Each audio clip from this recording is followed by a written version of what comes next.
Más allá del muro de los sueños, por Howard Philip Lovecraft. Con frecuencia me he preguntado si el común de los mortales se habrá parado alguna vez a considerar la enorme importancia de ciertos sueños, así como a pensar acerca del oscuro mundo al que pertenecen.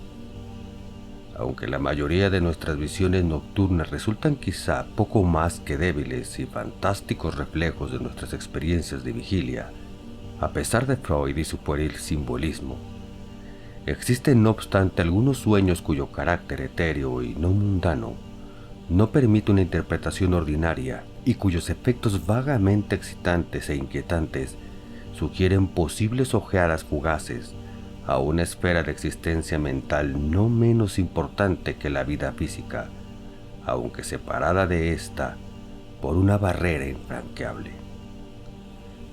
Mi experiencia no me permite dudar que el hombre, al perder su conciencia terrena, se ve de hecho albergado en otra vida incorpórea de naturaleza distinta y alejada a la existencia que conocemos, y de la que solo los recuerdos más leves y difusos se conservan tras el despertar.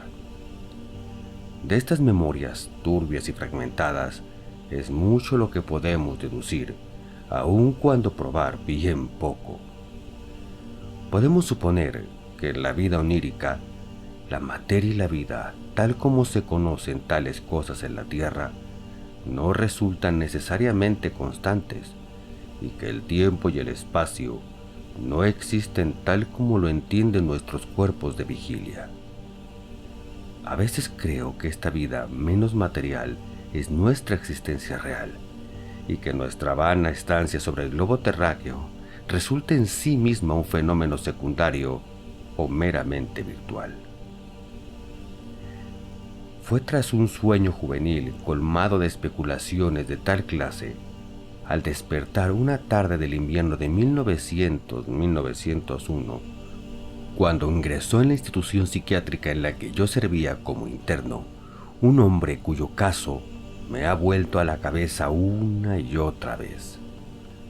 Su nombre, según consta en el registro, era Joe Slater o Slater, y su aspecto resultaba el del típico habitante de la zona de la montaña Catskill.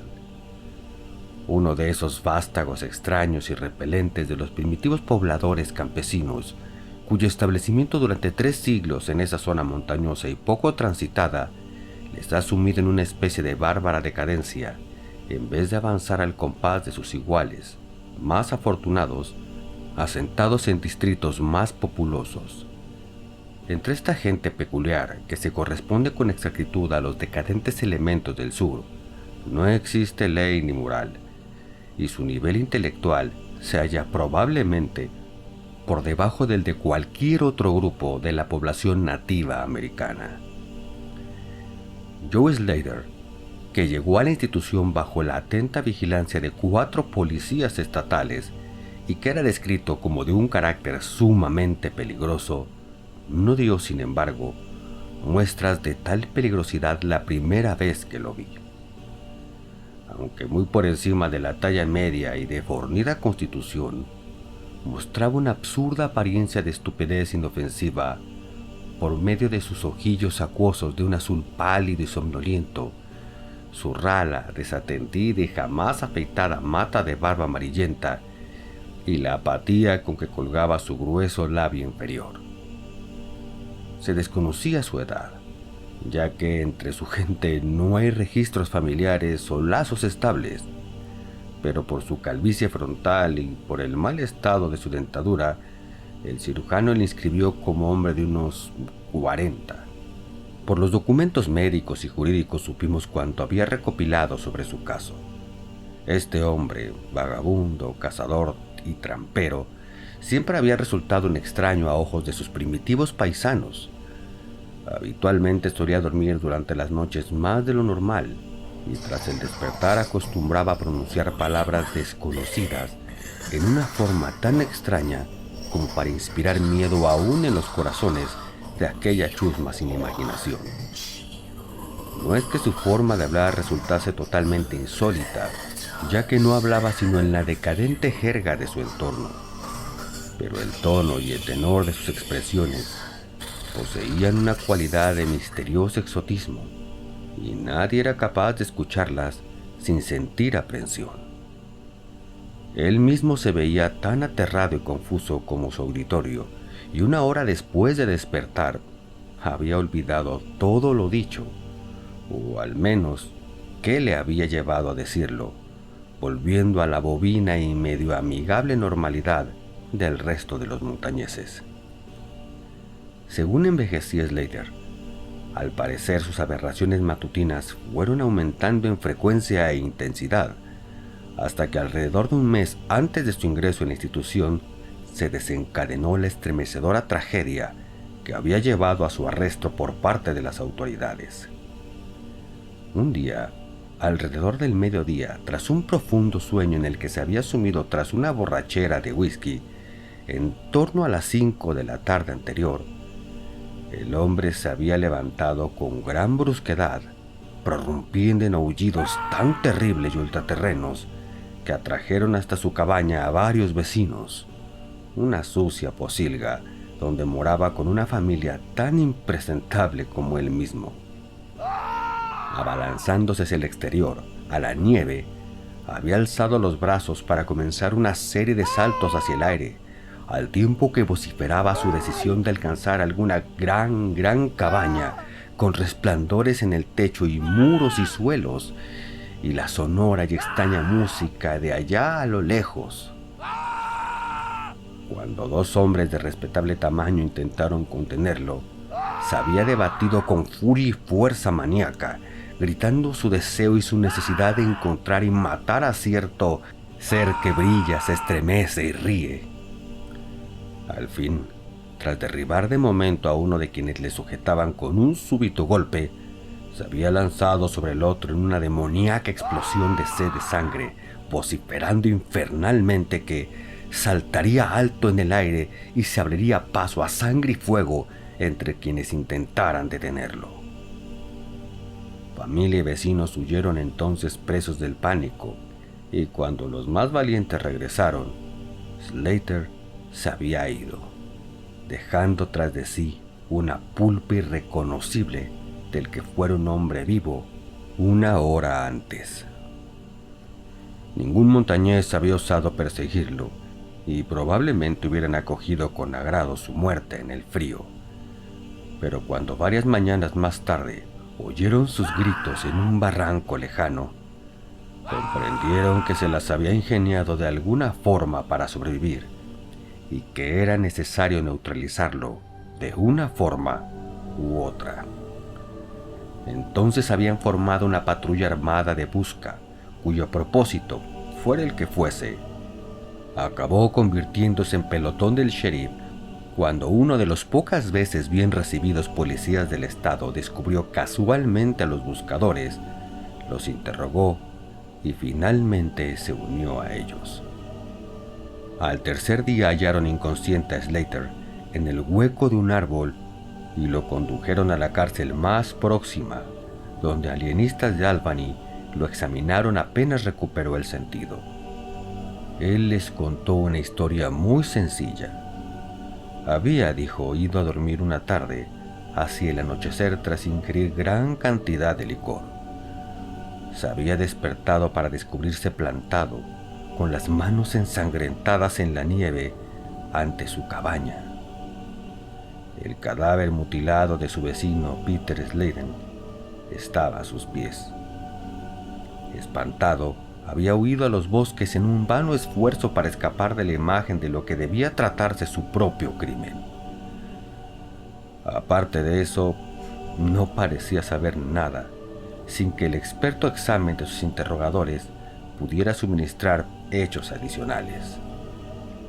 Esa noche Slater durmió tranquilo y despertó a la mañana siguiente sin otros rasgos particulares que cierta alteración del gesto. El doctor Bernard, que mantenía en observación al paciente, creyó descubrir en sus ojos azul pálido cierto brillo de peculiar cualidad y en los labios flácidos una tirantez real, aunque casi imperceptible, como de inteligente determinación. Pero al ser interrogado, Slater se refugió en la vacuidad habitual de los montañeses y tan solo abundaba en lo ya dicho el día anterior. La tercera mañana tuvo lugar el primero de los ataques mentales del hombre. Tras algunas muestras de intranquilidad durante el sueño, estalló en un ataque tan terrible que se necesitó la fuerza combinada de 4 hombres para embutirle una camisa de fuerza. Los alienistas escucharon con suma atención sus palabras, ya que su curiosidad se veía aguzada hasta un alto grado a través de las sugestivas, aunque en su mayor parte contradictorias e incoherentes, historias de familias y vecinos. Slater deliró alrededor de unos 15 minutos, balbuceando en su dialecto campesino acerca de grandes edificios de luz, océanos de espacio, extrañas músicas y montañas sombrías y valles. Pero sobre todo, se explayó acerca de alguna entidad misteriosa y brillante que se estremecía, reía y burlaba de él. Esta vasta, vaga entidad parecía haberle infligido un daño terrible y su deseo supremo residía en matarla en venganza triunfante.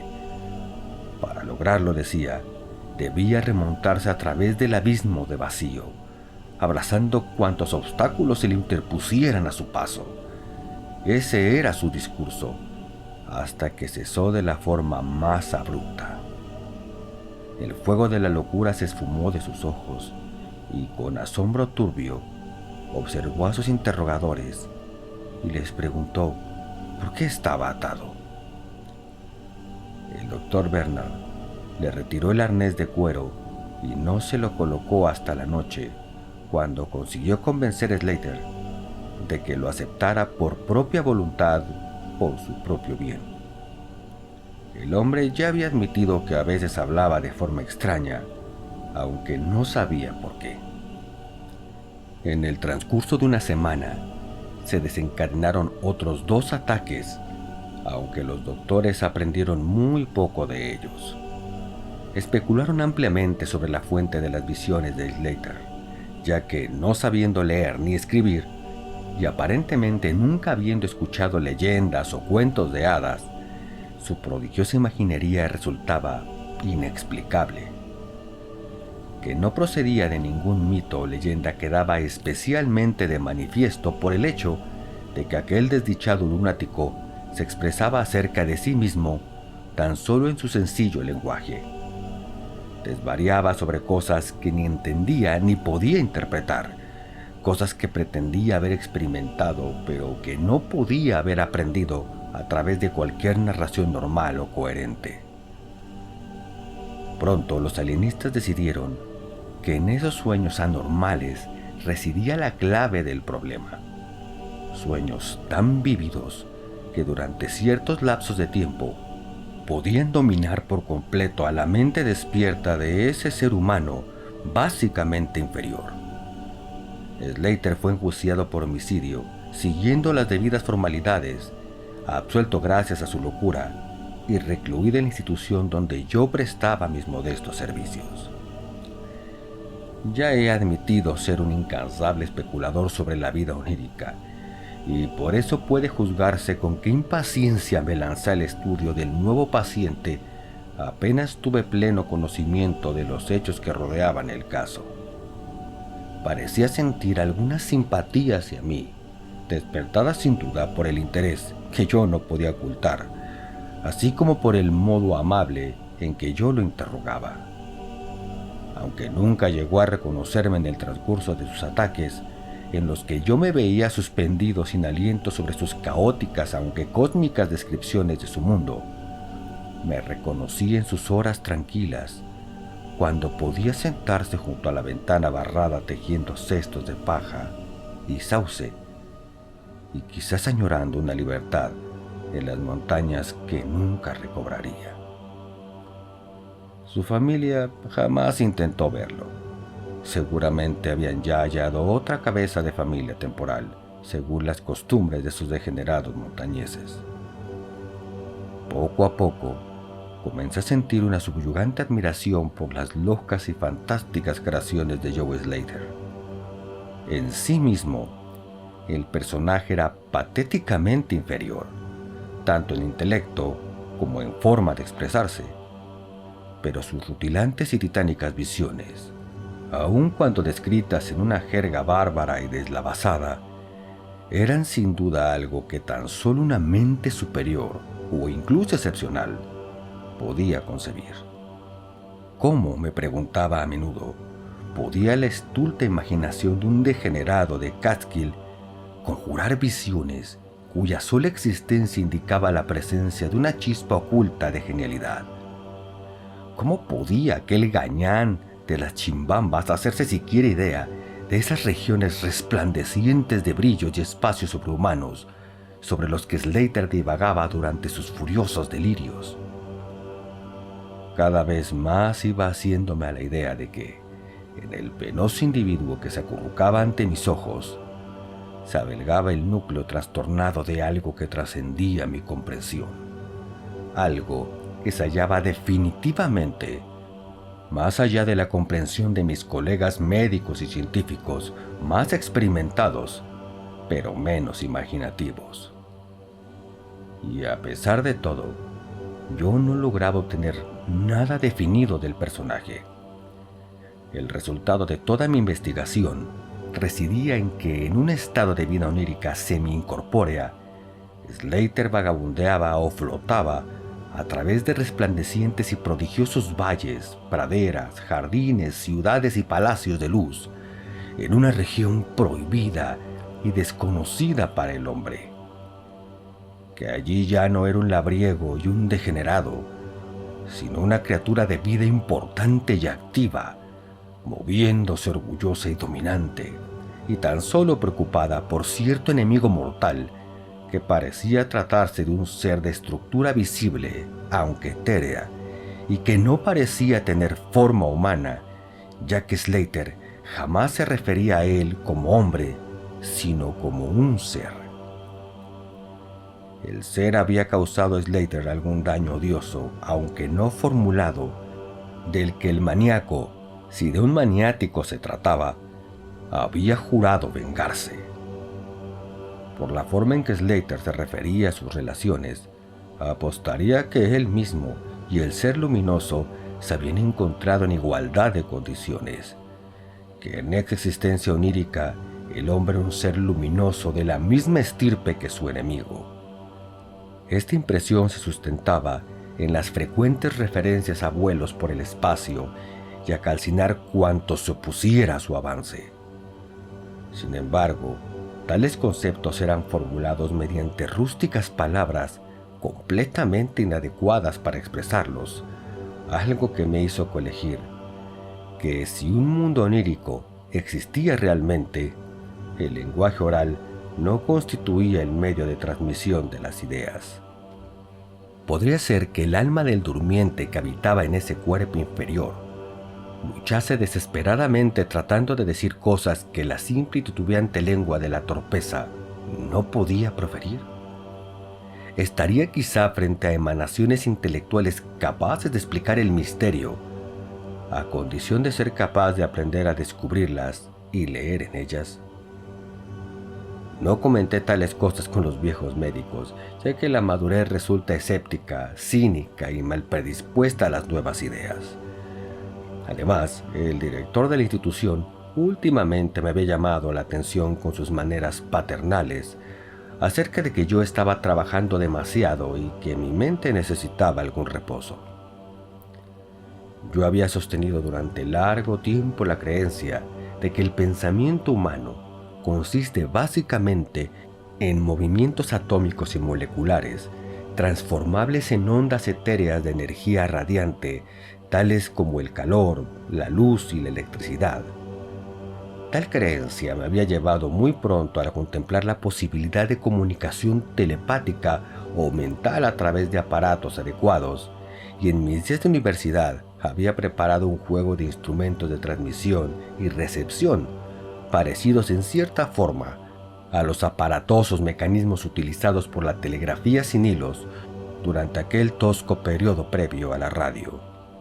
Los había probado con un compañero de estudios, pero al no lograr resultado alguno, pronto los había arrinconado en compañía de otras extravagancias científicas con miras a su posible uso futuro. Ahora, llevado de mi intenso deseo de penetrar en la vida onírica de Joe Slater, acudí de nuevo a dichos instrumentos y empleé algunos días poniéndolos a punto. En cuanto estuvieron operativos de nuevo, no perdí oportunidad de probarlos. A cada ataque de violencia en Slater, acoplaba el transmisor a su frente y el receptor a la mía, realizando delicados ajustes para varias e hipotéticas longitudes de onda de la energía intelectual.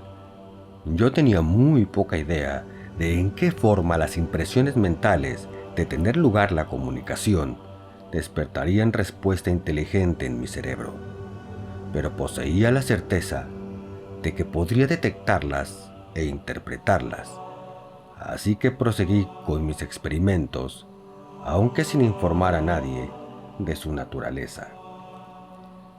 Finalmente, todo ocurrió el 21 de febrero de 1901.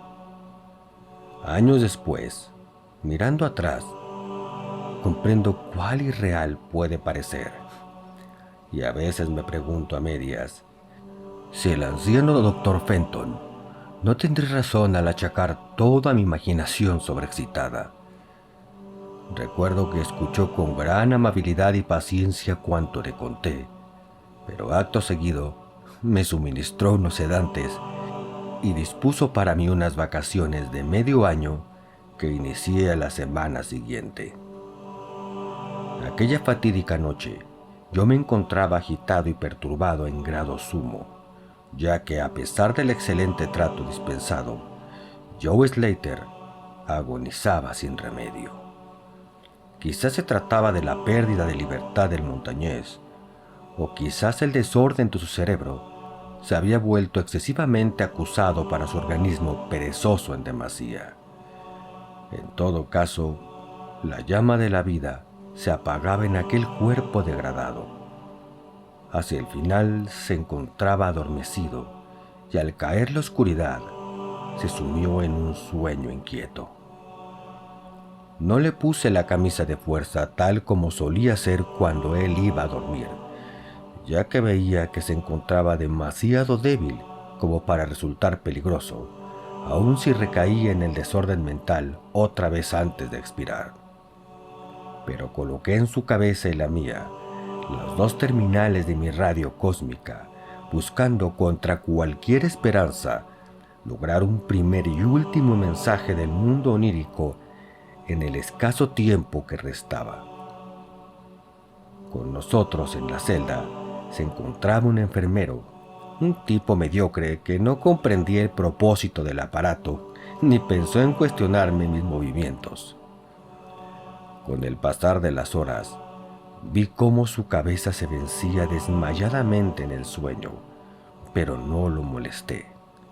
Yo mismo, acunado por la rítmica respiración del sano y del agonizante, debí comenzar a cabecear poco después. El sonido de una melódica lírica y extraña fue lo que me despertó. Acordes, vibraciones y éxtasis armónicos resonaban apasionados por doquier mientras ante mi mirada hechizada se abría el formidable espectáculo de la belleza suprema. Muros, columnas de arquitrabes de fuego viviente llameaban refulgente en torno al sitio en el que me parecía flotar por los aires, remontándose hasta una bóveda alta de indescriptible esplendor.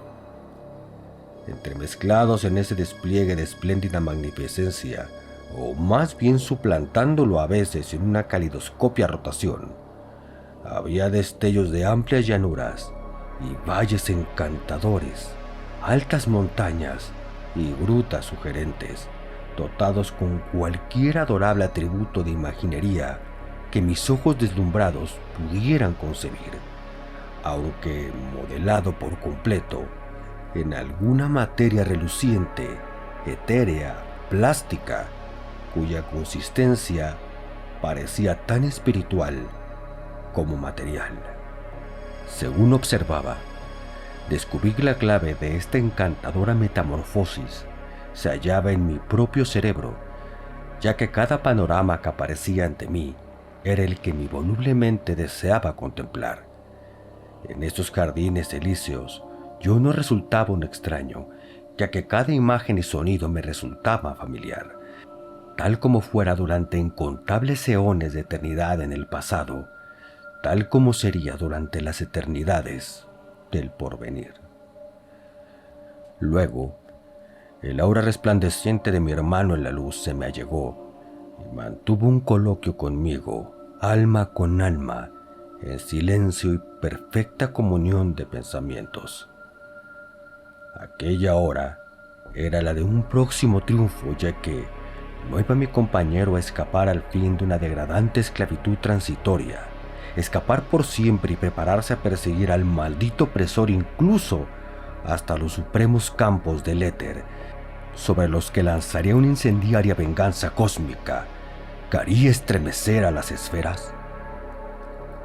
Flotamos así durante un tiempo, hasta que noté cierta turbiedad y desvanecimiento en los objetos circundantes, como si alguna fuerza me reclamase hacia la tierra, el lugar al que menos deseaba yo ir. El ser cercano a mí parecía sentir a sí mismo algún cambio, ya que gradualmente llevó su discusión a una conclusión y él mismo se separó para abandonar el lugar, esfumándose ante mis ojos de forma algo menos rápida que los demás objetos. Cambiamos unos pocos pensamientos más y supe que el ser luminoso y yo éramos reclamados por nuestras ataduras, aunque aquella sería la última vez para mi hermano en la luz. El doliente cascarón planetario hallaría su fin en menos de una hora y mi compañero se vería libre para perseguir al opresor a través de la Vía Láctea y más allá de las últimas estrellas hasta los mismos confines del universo. Un choque muy definido separa mi última impresión sobre la evanescente esencia de luz de mi despertar repentino y algo avergonzado, así como de mi levantamiento de la silla al ver que la agonizante figura del camastro se removía inquieta.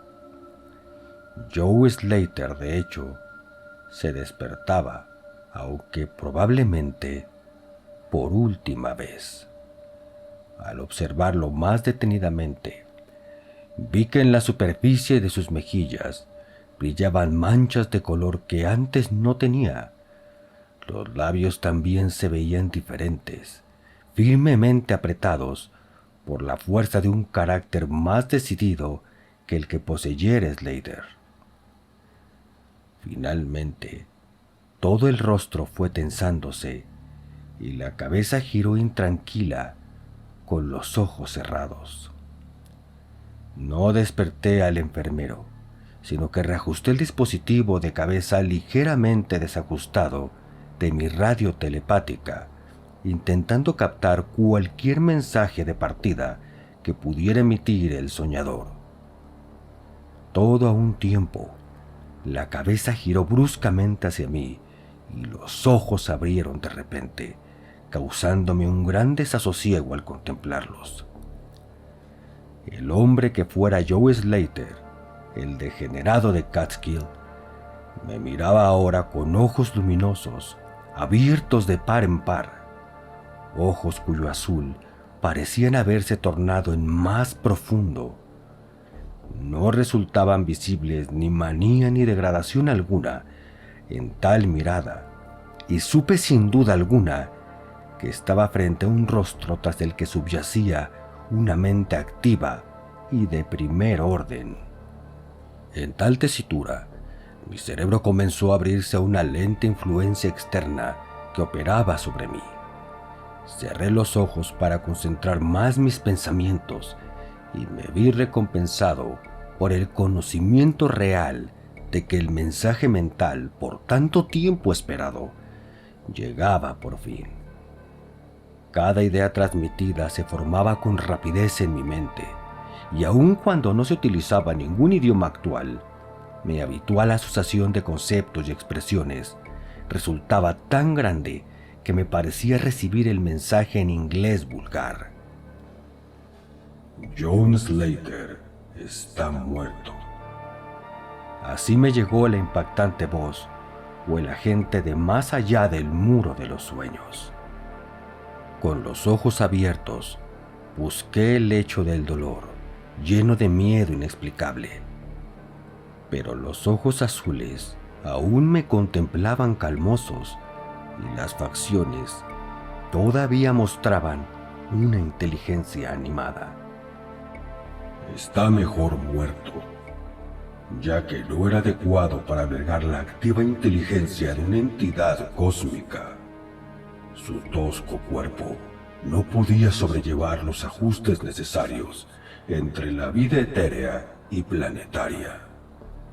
Era mucho más que un animal, mucho menos que un hombre, aunque gracias a sus defectos has llegado a descubrirme, ya que en verdad las almas cósmicas y planetarias no deberían nunca llegar a encontrarse.